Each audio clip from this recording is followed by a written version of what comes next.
pinakamahusay na aktor in a supporting role. Ako, the question is, sino-sino kaya ang ating mga nominado at sino ang magwawagi? Alamin natin sa dalawang magaganda at mahuhusay na aktres ng ating bansa, ang mga bida sa MMFF 15 entry na nag-hit na wiga, Sue Ramirez and Christine Reyes with Manila Vice Mayor Yu Servo Nieto. Okay, ang pinaka-unang MMFF Best Supporting Actor winner noong 1975 ay si Mr. Vic Silayan para sa pelikulang Diligin Mo ng Hamog ang Uhaw na Lupa. And last year, 2023, ang pinaka-huling MMFF for Best Supporting Actor winner naman ay si JC Santos para sa pelikulang Malyari. Sa kasaysayan ng MMFF, 7 aktor pa lamang ang nagkakaroon ng 2 panalo sa kategorya ito. Yan ay sina Mr. Ben Medina, Mr. Cesar Montano, Mr. Philip Salvador, Mr. Johnny Delgado, Mr. Ronald Valdez, Mr. Dick Renato Valdez, Mr. Dick Israel, at Mr. John Arcia. Sino naman kaya ang mapapabilang sa mga hanay ng mahuhusay na aktor na ito? Here are the nominees. Kung sa'yo ng pera para sa pag-apply sa mga. Oo, minsan. Nalugi kayo negosyo mo. That was John Hilario for In the Breadwinners. Ayaw ko magkakaulan mo! Ano? Ayaw ko nabasa ko sa aking responsibilidad. Dahil ano? Bakla ako?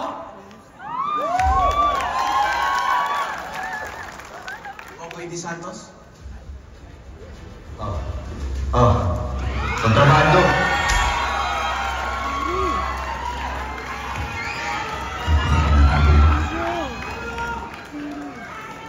Green Bones, Ruru Madrid.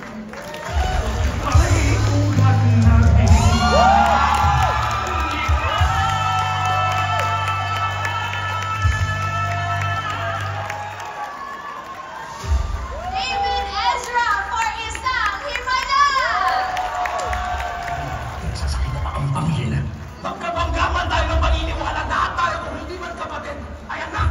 Mamatay man ako, igaganti ko ang kapatid ko. Nagkakingdam si Lucero. Soldier School. Soldier School. At sa kung ano pang rason ng patay. Karangalan pang mamatay sa akin. Topak Sindusero.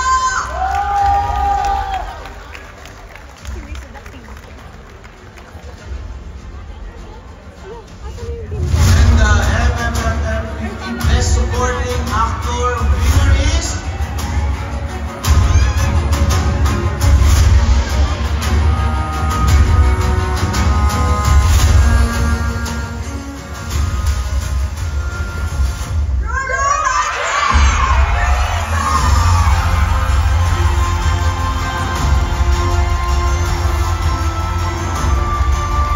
To present the award is Raquel Wong.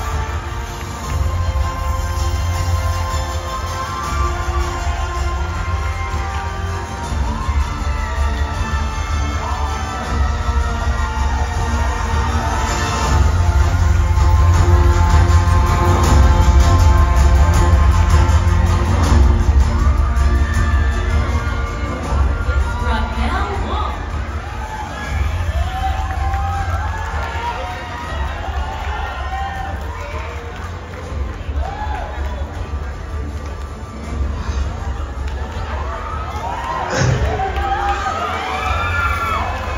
Buong buhay ko, lagi ko underdog. Lagi akong talo, na-underestimate. Lagi akong binababa. Pero, noong una, nasasaktan ako, iniisip ko bakit. But then I realized na kaya pala siya nangyayari sa akin para pag dumating yung araw na ibibigay na sa akin yung kapalit nun, katulad po nito, hindi ko po iti-take for granted lahat na yun. Kasi alam ko yung hirap na pinagdaanan ko bago ko makuha to. At hindi po yung naging madali.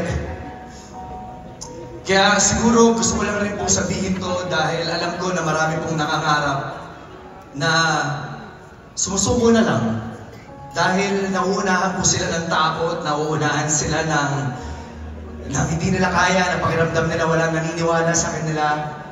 Pero naniniwala ako na basta ikaw naniniwala ka sa sarili mo na kaya mo, na mararating mo yung pinapangarap mo, basta malinis ang intention mo, nagpupursige ka at pinipili mong maging mabuting tao sa lahat ng pagkakataon, makakamit mo ito.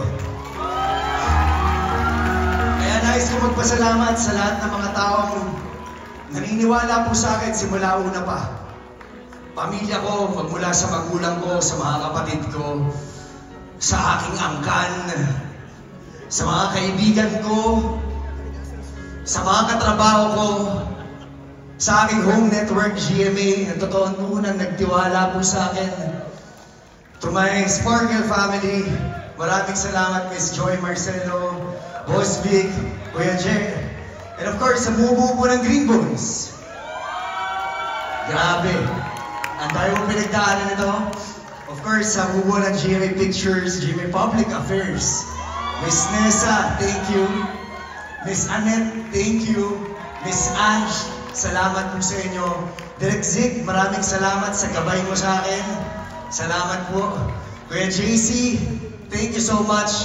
At sa lahat po, syempre, ito, gusto ko rin po magpasalamat sa aking katrabaho, sa aking iniidolo, Kuya Dennis Trillo. Kuya, habang buhay ko dadalhin ang pribilehiyo na nakatrabaho ka na sa isang pelikula dahil napakahusay mo. At sobrang tinitingala kita at grabe, sana makuha ko lahat ng mga natutunan ko at dadalhin ko yun. At syempre, nagpapasalamat din ako sa aking mentor, acting coach, Mr. J. Cruz, dahil tinuruan mo ako na lalong mahalin ang aking ginagawa, hindi lamang sa aking pang sariling tagumpay, kundi sa tagumpay na mas nakararami.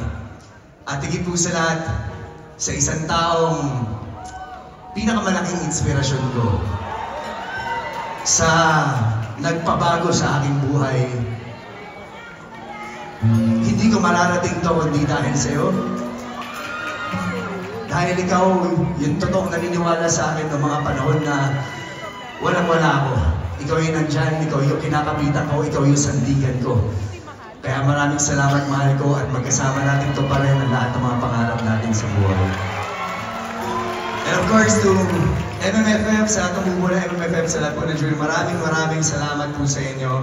Maraming salamat po sa lahat ng sumuporta sa pelikulang Pilipino na kalahok ngayong Metro Manila Film Festival. Mabuhay po kayo lahat, mabuhay po tayong lahat, mabuhay ang pelikulang Pilipino. Maraming salamat po sa inyo. Thank you guys. Congratulations, Rudo Madrid! We're truly proud of you! What a beautiful moment right here on the speech. Big congratulations, buddy. You deserve that award. Wow. Well, I thought everyone was so moved. You know, emotions are so high. We were going to witness a proposal right here. At now we're down to 15. Grabe talaga eh. I was waiting for that moment. And even our scorer deserves an award. Thank you to you. On cue, On point. Okay, moving on.